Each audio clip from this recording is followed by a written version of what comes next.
Before the wedding, my fiancée went abroad to find her first love. So, I turned around and publicly announced my own first love on social media. My friends were shocked since everyone knew how much I adored Nancy. I even worked hard to bring about the marriage opportunity between the two families. Once back, Nancy mocked me, asking what stunt I was pulling now. I simply hugged my first love and looked at her with unfamiliar eyes, asking, "Who are you?" On the day John went abroad, I was bombarded with insults on social media. His fans on Weibo fiercely attacked me, claiming their brother was forced to leave his career in China due to threats.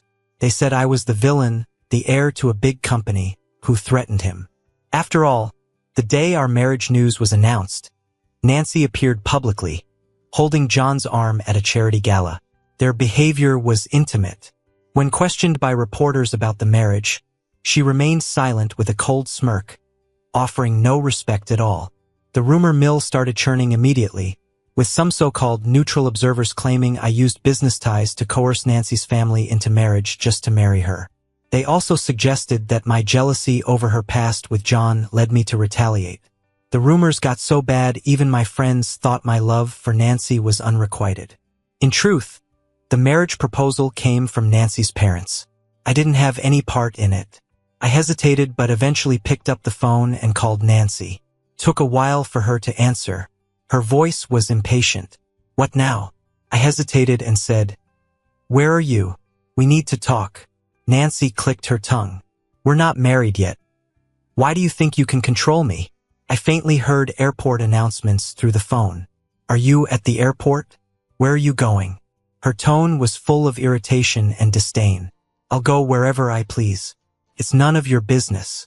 What did I do to upset you so much that you'd go along with a marriage proposal just to coerce me with the company?" Nancy scoffed, "You're the one who wanted to break up back then." I paused. Back in college, I genuinely liked Nancy. Took a lot of effort to win her over. But soon after, John showed up. He didn't hesitate to mock me, saying Nancy wasn't truly into me. He even said if he beckoned, Nancy would leave me.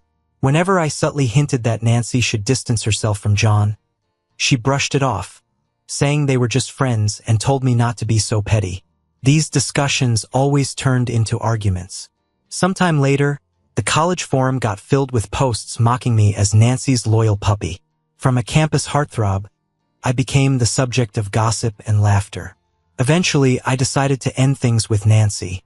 When I broke up with her, she was quiet for a long time before biting her lip and saying, "Fine, Calvin, if you break up with me, then don't ever come back." I didn't reach out to her again. Little did I know, 5 years later, our parents picked Nancy as a prospective marital match. And Nancy misunderstood, thinking I threatened to marry her. Regarding the marriage, I tried to explain but got cut off. "Don't worry," Nancy sneered. "I don't like you, but I won't abandon the company either. Calvin, you want the title of husband? I'll give you that, but don't expect anything else." The next day, photos of John and Nancy shopping abroad surfaced. Nancy carried luxury shopping bags, looking happy, while John held her hand, their fingers intertwined. There was a picture where they were close, seemingly about to kiss. The photographer casually posted it on social media, captioning it, "Spotted an attractive couple abroad. So sweet." The post quickly gained attention. "Isn't that John? And the woman beside him is Nancy? Calvin's got some major issues now, doesn't he? Sure, he's got money and influence, but Nancy still prefers John. Our John's got charm that no one can resist." People exclaimed how well-matched John and Nancy seemed. Some even dug up our college forum history. Oh my God, Calvin apparently used his position as a department head in college to make things hard for John. I vaguely remembered that time. John didn't fulfill his duties within our department. At the end of the year, I didn't nominate him for the Outstanding Member Award, which seemed to anger him. He complained, saying he needed it for his scholarship. But he never acknowledged his lack of commitment. Nancy witnessed this and urged me to give John the award since there weren't many available. I firmly refused, emphasizing how unfair it would be to others who worked diligently. Nancy disagreed, arguing not everyone needed it as desperately as John. I didn't relent, stating if he needed it, he should have shown effort all along. Nancy, for the first time, argued back, calling me heartless. Later, she added John's name to her project, and he got his scholarship. Now, this tale resurfaced but was twisted out of context. Calvin was petty and denied John an award just because John was close to Nancy, some claimed. John was a scholarship-dependent, struggling student. If not for Nancy, he'd have missed tuition. The uproar from this revelation triggered fan outrage. They started doxing me, uncovering all my social media accounts, even my lesser-known ones. My pet videos were flooded with hateful comments. That cat is unlucky to be with someone like you. How can you be so corrupt? Why don't you just go die? The direct messages were brutal. Some even sent black and white photos of my whole family. Hope your entire family goes to hell. Days of online hate left me feeling down.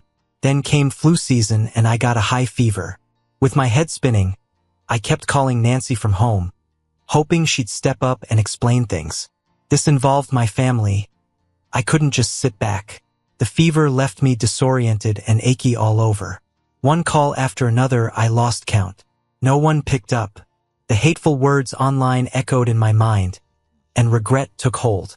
Why did I agree to this engagement? What did I ever see in someone like Nancy? Over and over, I dialed Nancy's number, ready to call off the engagement the moment she answered. But the phone kept ringing. No answer. In a daze, I misdialed and called a different number by accident. "Why are you calling me?" a soft female voice asked. When I came to, I was in a hospital room. There was a beautiful woman standing by my bed. "How are you feeling?" Her voice was cool but caring. Seeing her face, excitement filled my eyes. "Amy, you're finally back." The person I was holding stiffened up. "Calvin?" Holding her, I couldn't stop talking. "I had a fever and couldn't reach you. We're getting married in a month. Where were you?" After I said this, Amy paused and was silent for a moment. "Who am I?" Confused, I asked. "You're Amy, my fiancée. What are you saying?" Amy's eyes widened, a blush on her cheeks. "Unbelievable," I said. "What do you mean? Are you backing out?" Amy's eyes flashed. "Haven't you always liked?" Without letting her finish, I interrupted coldly. "Amy, we're getting married in a month. Are you trying to back out now?" We stared at each other. She pressed the call button by the bed. "Doctor, please come. I think the patient has some memory issues."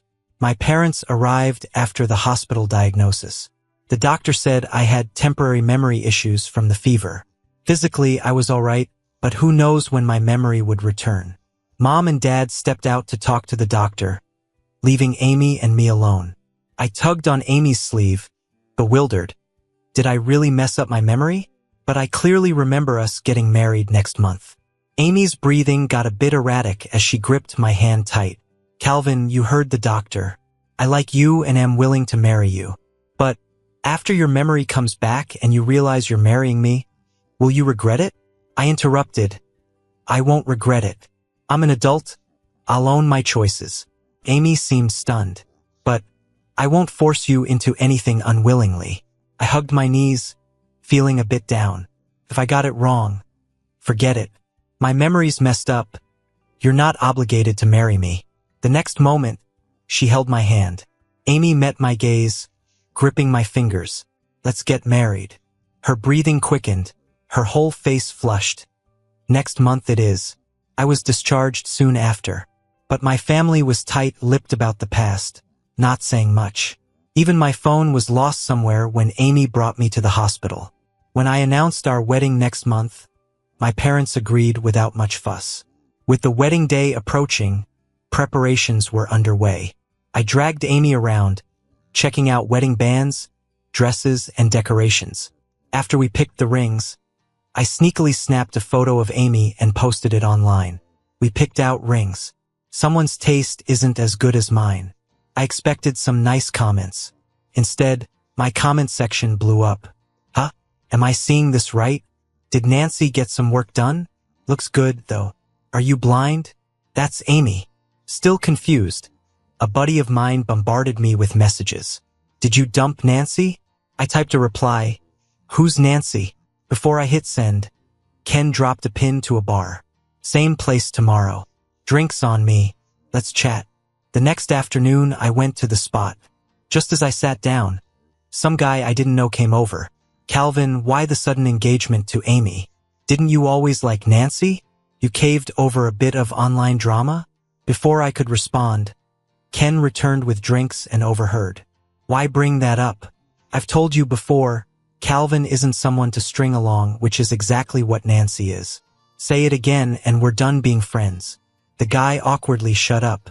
Things got awkward, and I couldn't help asking, what are you guys talking about? I've always liked Amy. Even if it was an arranged thing, our families are close. No room for anyone else. After I said it, the room went silent. Everyone was looking past me. I turned and saw someone looking upset. No idea why, but I sensed anger from this person. Calvin, I was gone for a few days and you say stuff like this? Just a few photos can set you off like this? Haven't you grown up at all? The woman's face darkened. You like Amy? Huh? Fine, cancel the engagement. Go to Amy. I wondered who this person was but was too busy getting mad at the outburst. Which rock did you crawl out of? Of course, it's Amy I'm with. Who else would it be, if not my future wife? If your mind's messed up, get it fixed. Why pick fights? No mirror at home? Ever heard of water reflections? Take a look. You don't hold a candle to Amy's toe. I started ranting at the woman, and her face just got darker and darker. With disbelief in her eyes, she said, Calvin, is this your new trick? I'm warning you, don't push it too far. Someone behind me tugged at my shirt and whispered, Calvin, what are you doing? This is Nancy we're talking about. Haven't you always liked her? Nancy? That's a name that kept cropping up over and over again. I pointed at myself. I like her? Images of Amy, my parents, and their odd reactions popped into my head. Did I used to like someone like her? I've told you many times, Calvin, I'm okay with the arranged marriage, but I'll never like you, Nancy said with a mocking tone. Looking at her, all I felt was disdain. If I liked you before, I must have been blind. I like Amy now.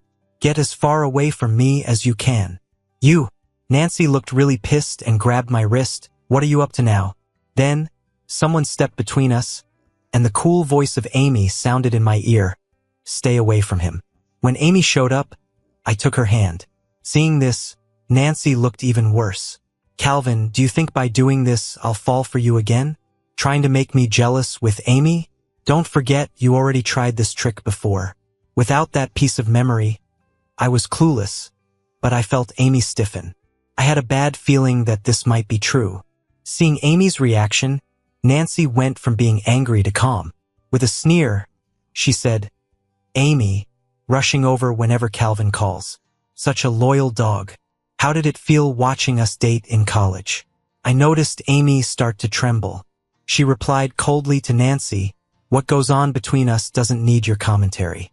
All you need to know is he doesn't want to see you now. Nancy snorted and looked at me. Calvin, this is your last chance. Leave with me, and the wedding will still be on in a month. I won't hold today against you. Or Nancy glanced at Amy, the smile vanishing from her face. Keep being stubborn, and the engagement's off, no matter how much you threaten. You choose. She made it sound like she was giving me a choice, but her eyes said she was sure I'd let go of Amy's hand and leave with her. Even Amy's look was like she knew I wouldn't choose her. Everyone seemed to think I'd pick Nancy. I was silent. Was I really that bad before? Nancy saw my silence and, looking more sarcastic than ever, even reached out a hand towards me. Amy's grip on my hand loosened, her eyes full of disappointment. Smack. A crisp sound rang out in the air as Nancy held her cheek, disbelief written all over her face. Are you crazy? I held Amy close, ruffling her hair. This girl must be nuts. Honey, let's go home. Ignore her. Since I got out of the hospital, Amy and I hadn't been this close. Calling her honey seemed to make her tense up. And on the other side, Nancy looked shocked. Sure, let's go home. Amy turned and snuggled into my arms. Ken was the first to play along, acting surprised, not married yet, and you're all over each other. Don't go overboard, you guys. Most of the other friends caught on and joined in the teasing, but not Nancy. She stood in the corner, looking sullen. As Amy and I left, she stared hard at me, like she was trying to see through me. A few days later, Nancy suddenly announced that she's with John. Everyone was in an uproar. Fans freaking out over this couple is one thing, but Nancy announcing it herself was another ballgame. With her being basically a princess, dating someone from her own roster was explosive news. People were guessing all sorts of things, mainly why Calvin wasn't making a fuss. But actually, Nancy's parents were already sitting in my living room. Nancy's mom put on a brave face. "In-laws, this was our daughter's mistake. We've already scolded her." She took my hand warmly. "Calvin, you're the only one in my eyes fit to be Nancy's husband and our son-in-law. John is just an insignificant actor. We can't let her marry him." I calmly pulled my hand back, despite my jumbled memories, staying cool. "No need, ma'am. Let's just call off the engagement. It's not like it's the feudal era. Who cares about social standing anymore? I think Nancy and John are a good match. A trashy girl and a dog, made for each other, right?" The smile froze on Nancy's mom's face, but she kept trying. "Calvin, I know you've liked Nancy since college. You broke up with her and she's acting out. Just say a couple of nice things to her, and she'll drop John in a heartbeat." I found it laughable. Sweet talk her? She really thinks our family's desperate to join with theirs? My mom finally put an end to the conversation. "I think we're done here. Our family doesn't lack for matches. We only agreed because Calvin seemed interested in Nancy. We misunderstood. Parents shouldn't make decisions for their children. Honestly, Calvin is marrying Amy next month. They've been close since they were little, always had strong feelings for each other. Nancy's a good kid, but she should find someone else."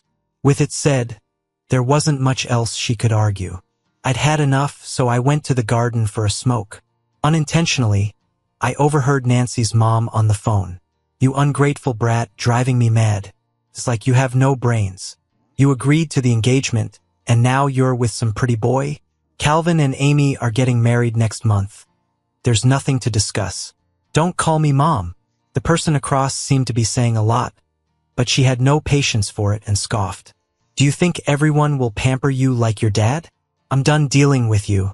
After hanging up, she met my gaze while I was having a smoke. There was a flicker of awkwardness on her face, and she sighed. "Sorry, Calvin. Nancy says one thing but means another and has poor judgment. But as a mother, I have to say Nancy really likes you. Is there really no chance for you two?" She looked at me hopefully. I just shook my head. "Auntie, what's the point? Amy and I are doing well, and Nancy doesn't even like me. Forcing people together through marriage is pointless."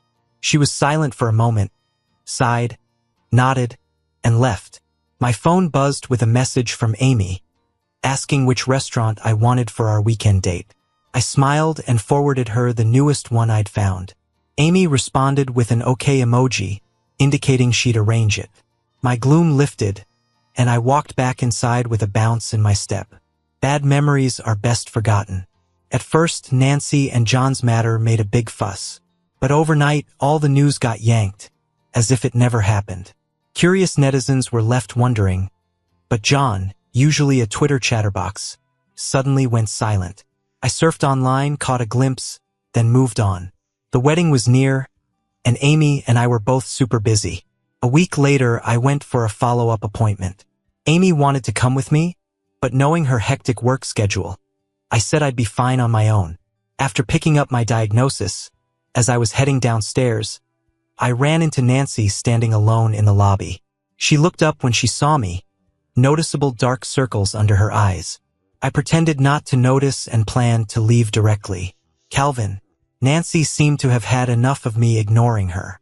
I turned around, frowning. "Whatever you want to say, spit it out." Nancy's forehead twitched, seemingly unused to my tone. "The marriage issue." She kept her lips tight, not saying a word. Just as my patience was about to run out, a man's voice came from behind. "Nancy, who are you talking to?" John, holding a bag with a mask on, only showed his eyes. Seeing me, his eyes darkened, but he quickly composed himself.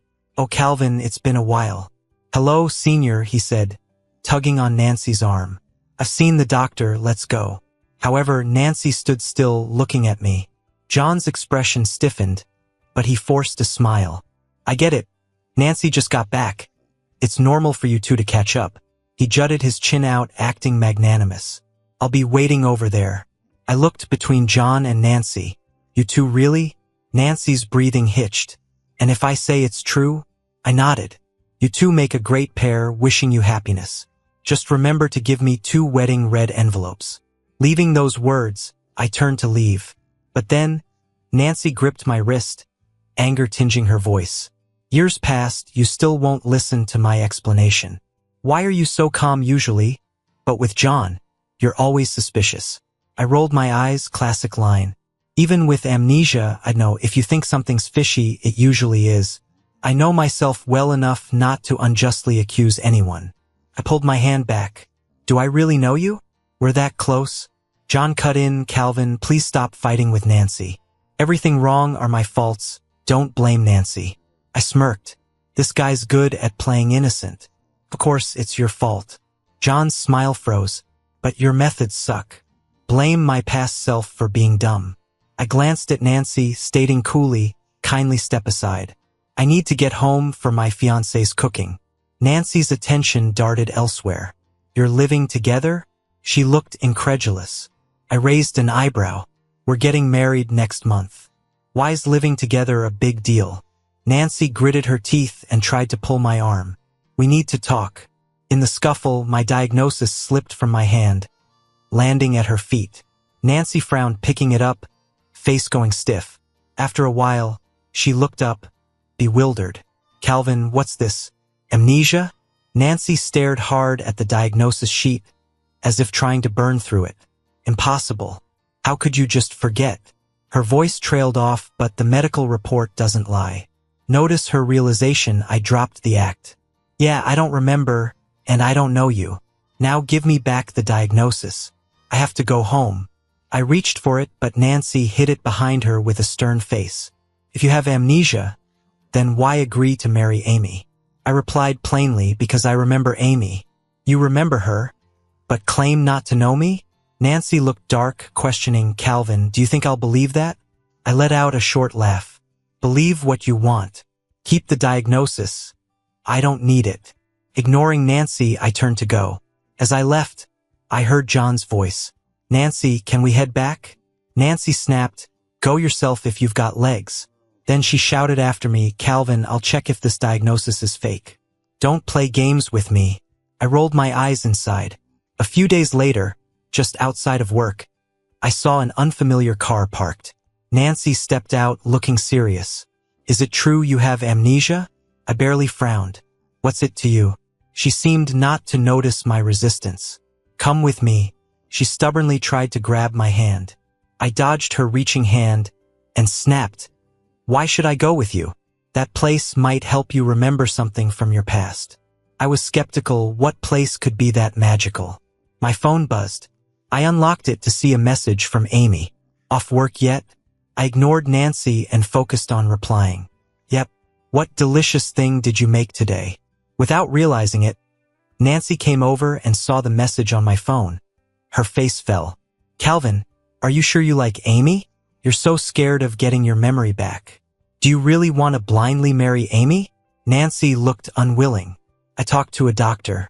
You need to stimulate your brain. If you go to that place with me, maybe you'll remember something. I turned off my phone and looked her in the eyes.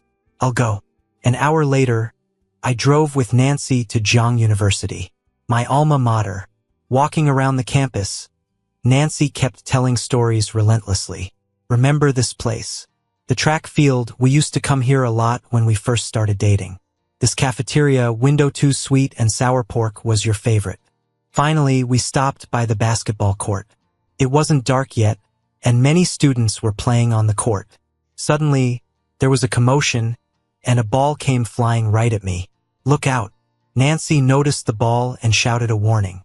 Just as I was about to dodge, someone gave me a light push, and I smelled a fresh soap scent. When I came to, I locked eyes with Amy. Why did you come here with her? Didn't you say you were coming home for dinner? I opened my mouth to explain, but a sharp pain hit my head. My legs went weak, and Amy caught me just in time. Calvin, in a daze, Amy helped me to the car, pushing away Nancy, who tried to intervene. Are you okay? Drink some water. I'll take you to the hospital right now. Amy panicked. I grasped her hand weakly. Wait, hold on. I think I'm starting to remember. Nancy's haphazard plan surprisingly worked. While walking on campus, bits and pieces of memories began flashing in my mind.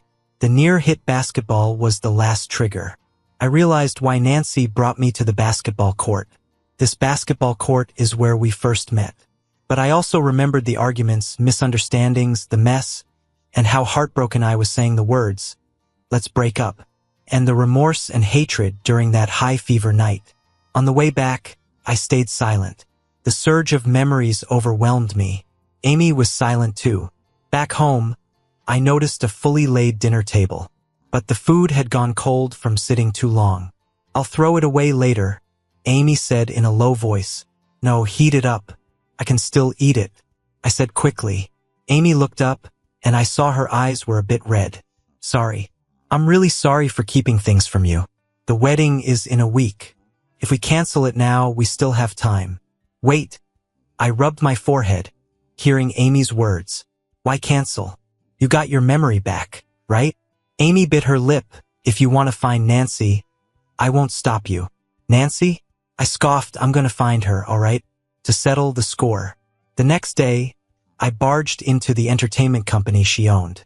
The receptionist's face changed when she heard who I was, awkwardly asking me to wait. Nancy came running, a pleased look on her face. "You came for me? Did you remember something?" I nodded. "Yeah, I remembered. I've got a score to settle. Get John out here." I timed it right, knowing John was in the office. Before losing my memory, I was under heavy online attack and ill. A mess. He got off easy for too long. Nancy hesitated. "There's really nothing between me and her. Don't be mad. Those photos, I had them taken. John played along with me. I was just mad about the breakup." I laughed at this. "Nancy, don't tell me you think I'm jealous because I like you?" Her face froze at my anger. "Fine, I'll get John for you." John arrived, calm and collected. "What brings you here, senior?" He didn't get a chance to finish before I punched him. "What the hell? Are you nuts?" I shook my hand, a smile devoid of humor. Had I not lost my memory, I'd have done this sooner. "You should have never involved my family when you slandered me online." John was stunned, not expecting my attack. "You hit me?" I sneered. "Damn right I did. You hired a mob to spread lies about me bullying you in college. Remember? Well, I'm here to bully you now. What do you have to say?" John glared at Nancy beside him. She just stood there frowning. "Calvin, is this true?" "I didn't do anything." John tried to sound confident. "Nancy, you know me, right?" Nancy looked at me, uncertain. "Calvin, are you sure there's not a misunderstanding?" I chuckled. Turning to John, "You thought your actions were flawless?" His face stiffened, forcing a smile. "What are you talking about?" I waved my phone, showing him the screen. John's name splashed all over the top 3 trending topics. "John, disgusting." The first headline. With trembling hands, he clicked in. The top post was a tweet by a random girl. "I'm exposing the dirty star John for seducing a minor and being a wealthy cougar's toy. And he got busted by her husband, beaten half to death. She even posted plenty of video evidence to bury him." After regaining my memory, I'd logged back into my old Twitter account. Seeing all those nasty DMs and slander doesn't even faze me anymore. Among all the DMs, a message from a girl caught my attention. She told me about John's wrongdoings and said the victim is her friend. But she's been scared to report him because Nancy Entertainment is so huge. Now, seeing me getting trashed, she's willing to expose John as long as I protect her identity. As I was leaving, Nancy quietly apologized. She said, "I'm sorry. I had no idea he did those things or that he'd hire people to smear you." Calmly, I said, "It's not important anymore." "But it is." Nancy pleaded, "Let's get back together, Calvin. You remember how it was, right? All those misunderstandings. You liked me, I liked you." I shook my head. "It's been 5 years, Nancy. I've moved on. The idea of marrying into her family was my folks' idea. They assumed I liked her and never asked me. I compromised because I thought, why not? I laughed a little. Who I marry really doesn't matter to me. Nancy bit her lip and looked desperate. If it doesn't matter, then cancel the wedding with Amy and marry me. I looked at her and smiled. I used to have a thing for you, but now I think I'm genuinely into Amy. When I got home, the place was pitch black. I thought no one was there, but when I turned the lights on, I saw Amy sitting on the couch, surrounded by empty bottles. I was surprised.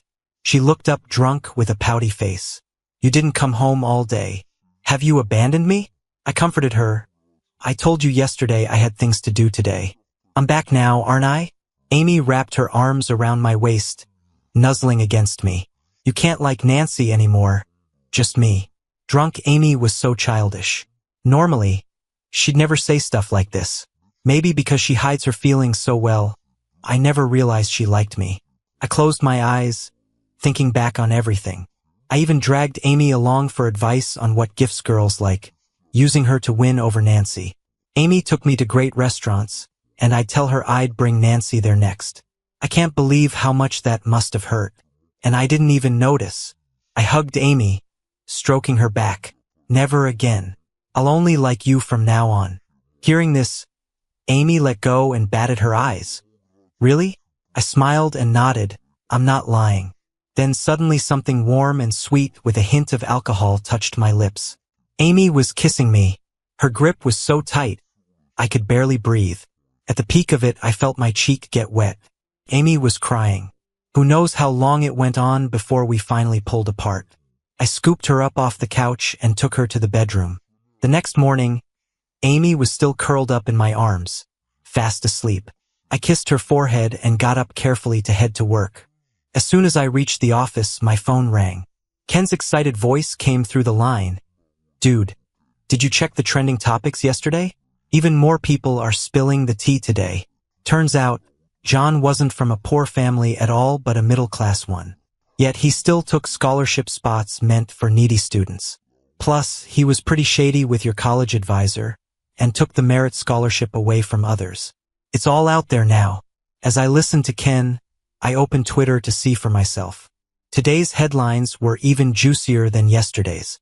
And since it involved minors, the police took John in for questioning. His fans were trying to paint him as the victim, but no one believed them against solid evidence. Then they started blaming John's company for not doing anything. But within half a day, the entertainment company released a statement saying their contract with John, the disgraced artist, ended this month and won't be renewed.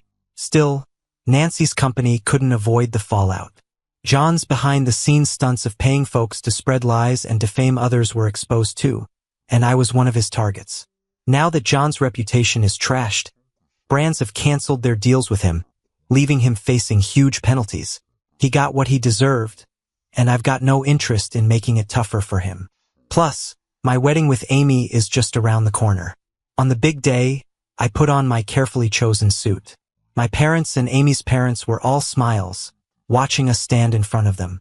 Amy's mom was so happy. I've always hoped you'd be my son-in-law, Calvin. And here we are. Amy was red as a tomato, Mom. Amy's mom grinned. Why? Did I force you? Remember when you were little, always wanting Calvin to be your hubby, and sulking if he didn't play along? I squeezed Amy's fingers, leaning in to tease. Who knew you've been plotting since way back then? Huh? Amy's face turned even redder, and she looked away. I was laughing so hard I could barely stand straight. The wedding hadn't officially started yet. Amy went to touch up her makeup, and I was waiting for her backstage. Out of nowhere, Nancy came up to me.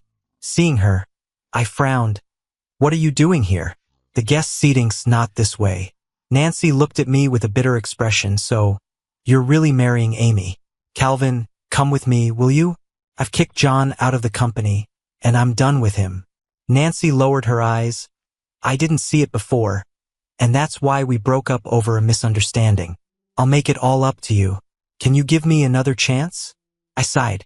Her persistence was starting to get on my nerves. Just as I was about to speak, a cold voice came from behind. He can't. I turned around to meet Amy's eyes. Amy stood protectively in front of me, looking at Nancy. Nancy, what are you trying to prove here? Amy's eyes were full of determination. Nancy looked at Amy with resentment. How long have you two been together? How do you know you won't make the same mistake I did? Amy let out a cold laugh. I'm sure I won't. Takes a fool to misjudge, and I'll always choose to trust Calvin. Nancy's face darkened. You. Enough. I stepped in front of Amy. Nancy, this is the last time I'm saying this.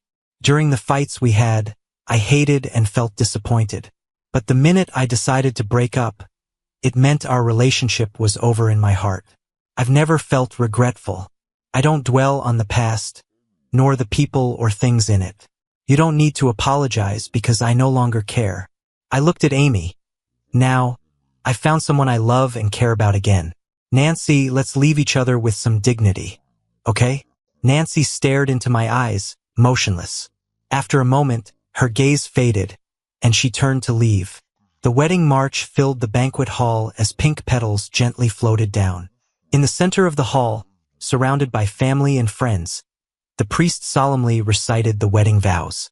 I placed the ring on Amy's finger, my eyes soft and tender. I do. Amy smiled. I do too. Fireworks burst as we embraced and kissed amidst the cheers and applause.